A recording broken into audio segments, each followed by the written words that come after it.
ಬನ್ನಿ ಇವತ್ತಿನ ವಿಡಿಯೋ ಶುರು ಮಾಡೋಣ. ನಮ್ಮ ಶಾಸ್ತ್ರಗಳು ಮತ್ತು ಸಮುದ್ರ ವಿಜ್ಞಾನದಲ್ಲಿ ಮಹಿಳೆಯ ಗುಣಗಳಿಗೆ ಮತ್ತು ಲಕ್ಷಣಗಳಿಗೆ ಬಹಳ ಮಹತ್ವವನ್ನ ಕೊಡಲಾಗಿದೆ.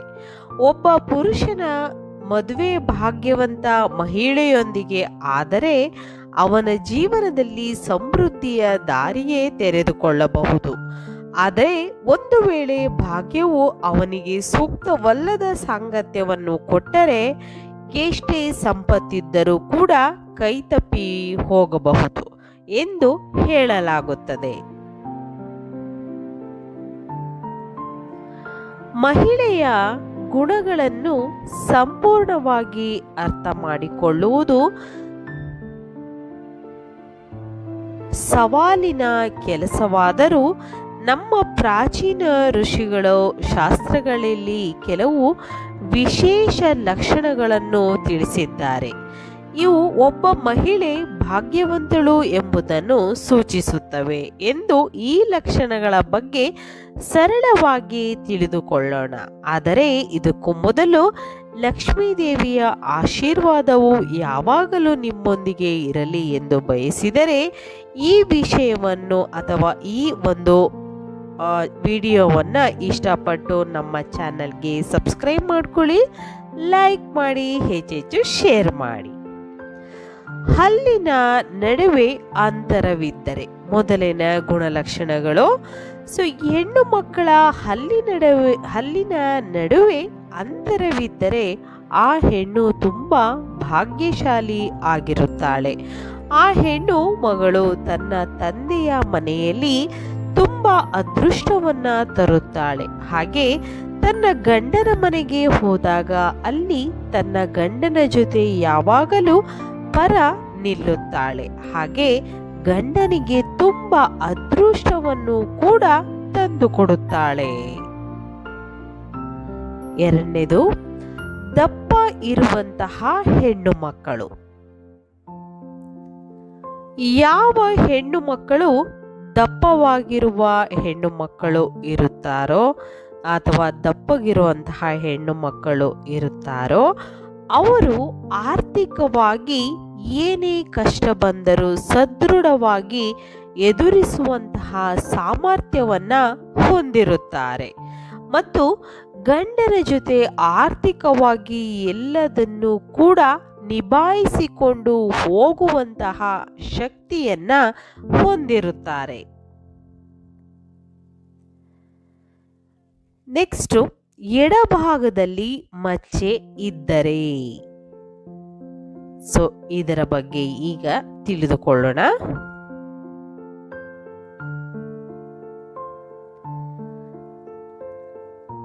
ಹೆಣ್ಣು ಮಕ್ಕಳ ಮುಖದ ಎಡಭಾಗದಲ್ಲಿ ಮಚ್ಚೆ ಇದ್ದರೆ ಮದುವೆಯಾಗುವ ಮನೆಯಲ್ಲಿ ಎಲ್ಲ ಸದಸ್ಯರು ಪ್ರಗತಿಯನ್ನ ಹೊಂದುತ್ತಾರೆ ಮತ್ತು ಗಂಡನು ತುಂಬಾ ಅದೃಷ್ಟಶಾಲಿ ಆಗಿರುತ್ತಾನೆ. ಇಂತಹ ಹೆಣ್ಣು ಮಕ್ಕಳು ಕಷ್ಟದಲ್ಲಿ ಯಾವಾಗಲೂ ಜೊತೆ ನಿಲ್ಲುತ್ತಾರೆ. ಕಾಲಿನ ಕಿರಿಯ ಬೆರಳು. ಒಬ್ಬ ಮಹಿಳೆಯ ಕಾಲಿನ ಕಿರಿಯ ಬೆರಳು ಭೂಮಿಯನ್ನು ಸ್ಪರ್ಶಿಸುವಂತಿದ್ದರೆ ಆಕೆಯನ್ನು ಶುಭವೆಂದು ಪರಿಗಣಿಸಲಾಗುತ್ತದೆ. ಸಾಮೂಹಿಕ ಶಾಸ್ತ್ರದ ಪ್ರಕಾರ ಇಂತಹ ಮಹಿಳೆ ಯಾವ ಮನೆಗೆ ಹೋಗುತ್ತಾರೋ ಅಲ್ಲಿ ಸಂತೋಷ, ಸಮೃದ್ಧಿ ವಾತಾವರಣವಿರುತ್ತದೆ. ತಮ್ಮ ಗಂಡನಿಗೆ ಮಾತ್ರವಲ್ಲ ಇಡೀ ಕುಟುಂಬಕ್ಕೆ ಒಳಿತನ್ನ ತರುತ್ತಾರೆ. ವಿಶಾಲವಾದ ಹಣೆ. ಹುಡುಗಿಯ ಹಣೆ 3 ಬೆರಳು ಅಗಲವಾಗಿದ್ದು ಅರ್ಧಚಂದ್ರನ ಆಕಾರದಲ್ಲಿ ಇದ್ದರೆ ಆಕೆಯನ್ನು ಭಾಗ್ಯವಂತಳೆಂದು ಕರೆಯಲಾಗುತ್ತದೆ. ಇಂತಹ ಮಹಿಳೆಯರು ತಮ್ಮ ಬುದ್ಧಿವಂತಿಕೆ ಮತ್ತು ಸಕಾರಾತ್ಮಕ ಶಕ್ತಿಯಿಂದ ಕುಟುಂಬವನ್ನು ಪ್ರಗತಿಯತ್ತ ಕೊಂಡೊಯ್ಯುತ್ತಾರೆ. ಇವರ ಆಗಮನದಿಂದ ಮನೆಯ ವಾತಾವರಣವೇ ಬದಲಾಗುತ್ತದೆ ಎಂದು ಹೇಳಲಾಗುತ್ತದೆ. ಕಣ್ಣುಗಳ ಸೌಂದರ್ಯ. ಒಬ್ಬ ಮಹಿಳೆಯ ಕಣ್ಣುಗಳ ಮೇಲೆ ಮತ್ತು ಕೆಳಗಿನ ಚರ್ಮದಲ್ಲಿ ಲೇಸಾದ ಕೆಂಪು ಬಣ್ಣವಿದ್ದು ಕಣ್ಣಿನ ಕಪ್ಪು ಭಾಗವಾಗಿದ್ದು ಬಿಳಿ ಭಾಗ ಹಾಲಿನಂತೆ ಇರುವುದಾದರೆ ಆಕೆ ಭಾಗ್ಯವಂತಳೆಂದು ಪರಿಗಣಿಸಲಾಗುತ್ತದೆ. ಇದರ ಜೊತೆಗೆ ಆಕೆಯ ನಡಿಗೆ ರಾಜಹಂಸದಂತೆ ಆಕರ್ಷವಾಗಿದ್ದರೆ ಆ ಜೀವನದ ಎಲ್ಲ ಸುಖಗಳನ್ನು ಕೂಡ ಆನಂದಿಸುತ್ತಾಳೆ. ಮೂಗಿನ ಮೇಲಿನ ಮಚ್ಚೆ.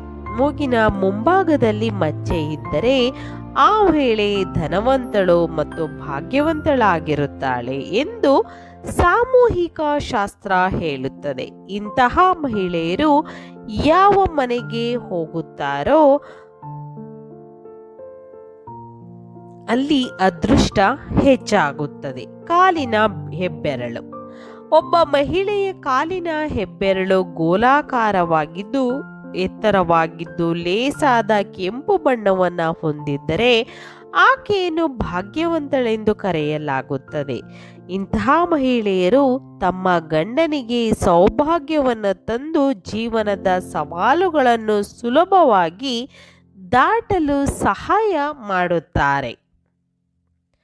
ಹೊಳೆಯುವ ಹಲ್ಲುಗಳು. ಮಹಿಳೆಯ ಹಲ್ಲುಗಳು ಸುಂದರವಾಗಿ ಹೊಳೆಯುವಂತೆ ಬಿಳಿಯಾಗಿದ್ದು ಸ್ವಲ್ಪ ಮುಂದಕ್ಕೆ ಬಂದಿರುವಂತಿದ್ದರೆ ಆಕೆ ತನ್ನ ಜೀವನ ಸಂಗಾತಿಗೆ ಭಾಗ್ಯವನ್ನು ತಂದಿರುವಳಾಗಿರುತ್ತಾಳೆ.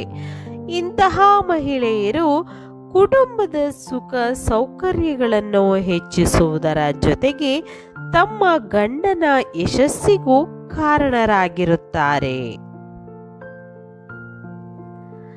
ನೆಕ್ಸ್ಟ್, ಕೋಮಲವಾದ ಬೆರಳುಗಳು. ಯಾವ ಮಹಿಳೆಯ ಕೈಯ ಬೆರಳುಗಳು ಉದ್ದವಾಗಿದ್ದು ತೆಳ್ಳಗಿದ್ದು ಒಂದಕ್ಕೊಂದು ಸೇರಿಸಿದಾಗ ಯಾವುದೇ ಗ್ಯಾಪ್ ಇಲ್ಲದಿದ್ದರೆ ಆಕೆ ಭಾಗ್ಯವಂತಳೆಂದು ಕರೆಯಲಾಗುತ್ತದೆ. ಒಂದು ವೇಳೆ ಆಕೆಯ ಉಗುರುಗಳು ಕೆಂಪಾಗಿದ್ದು ಕೋಮಲವಾಗಿದ್ದರೆ ಆಕೆ ಐಶ್ವರ್ಯ ಮತ್ತು ಸುಖವನ್ನು ಆಕರ್ಷಿಸುವಳು ಆಗಿರುತ್ತಾಳೆ. ಆಕರ್ಷಕವಾದ ಕುತ್ತಿಗೆ. ಭವಿಷ್ಯ ಪುರಾಣದ ಪ್ರಕಾರ ಒಬ್ಬ ಮಹಿಳೆಯ ಕುತ್ತಿಗೆಯಲ್ಲಿ ಸ್ಪಷ್ಟವಾದ 3 ರೇಖೆಗಳಿರುವುದಾದರೆ ಆಕೆ ಸಂಪತ್ತು ಮತ್ತು ಆಭರಣಗಳಿಂದ ಕಂಗೊಳಿಸುವವಳಾಗಿರುತ್ತಾಳೆ.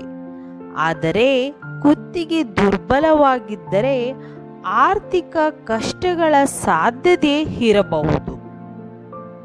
ಅದೇ ರೀತಿ ಉದ್ದವಾದ ಕುತ್ತಿಗೆಯ ಮಹಿಳೆಯರಿಗೆ ಸಂತಾನವಿಲ್ಲದಿರುವ ಸಾಧ್ಯತೆಯನ್ನು ಕೂಡ ಶಾಸ್ತ್ರಗಳಲ್ಲಿ ಸೂಚಿಸಲಾಗಿದೆ. ತಂದೆಯಂತಹ ಮುಖ. ಒಬ್ಬ ಹುಡುಗಿಯ ಮುಖವು ಆಕೆಯ ತಂದೆಯನ್ನು ಹೋಲುತ್ತಿದ್ದರೆ ಆಕೆ ತುಂಬಾ ಭಾಗ್ಯವಂತಳು ಎಂದು ಅರ್ಥ. ಕಮಲದಂತಹ ಕಣ್ಣುಗಳು. ಯಾವ ಮಹಿಳೆಯ ಕಣ್ಣುಗಳು ಕಮಲದಳದಂತೆ ಇರುತ್ತವೆಯೋ ಅವುಗಳ ಮಧ್ಯೆ ಭಾಗ ಬಿಳಿಯಾಗಿರುವುದಾದರೆ ಆಕೆ ತನ್ನ ಗಂಡನಿಗೆ ಸೌಭಾಗ್ಯವನ್ನು ತರುವವಳು ಆಗಿರುತ್ತಾಳೆ. ಇಂತಹ ಮಹಿಳೆಯರಿಂದ ಕುಟುಂಬ ಸಂತೋಷ ಮತ್ತು ಸಮೃದ್ಧಿಯ ವಾತಾವರಣವನ್ನು ಸೃಷ್ಟಿ ಮಾಡಲಾಗುತ್ತದೆ.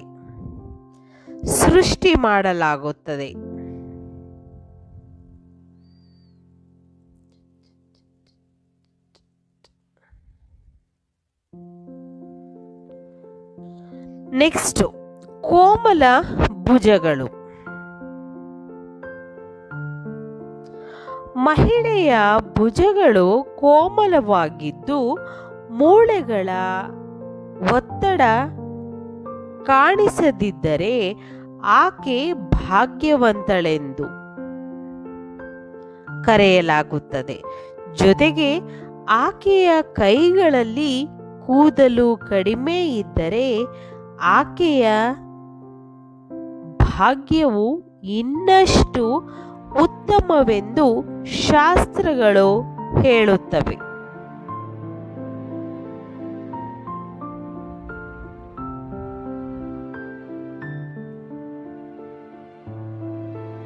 ವೀಕ್ಷಕರೇ, ಇವತ್ತಿನ ಈ ಎಲ್ಲ ಮಾಹಿತಿಗಳು ನಿಮಗೆ ಇಷ್ಟ ಆಗಿದೆ ಅಂತ ನಾನು ಭಾವಿಸ್ತೀನಿ. ಇಷ್ಟ ಆಗಿದ್ರೆ ಚಾನಲ್ನ ಸಬ್ಸ್ಕ್ರೈಬ್ ಮಾಡಿಕೊಳ್ಳಿ, ಹಾಗೆ ಲೈಕ್ ಮಾಡಿ ಮತ್ತು ಹೆಚ್ಚೆಚ್ಚು ಶೇರ್ ಮಾಡಿ. ಇವತ್ತಿನ ಈ ವಿಡಿಯೋನ ಇಲ್ಲಿಗೆ ಮುಗಿಸ್ತಾ ಇದ್ದೀನಿ. ಮತ್ತೆ ಇನ್ನೊಂದು ಹೊಸ ವಿಡಿಯೋ ಜೊತೆ ಬರ್ತೀನಿ. ಧನ್ಯವಾದಗಳು.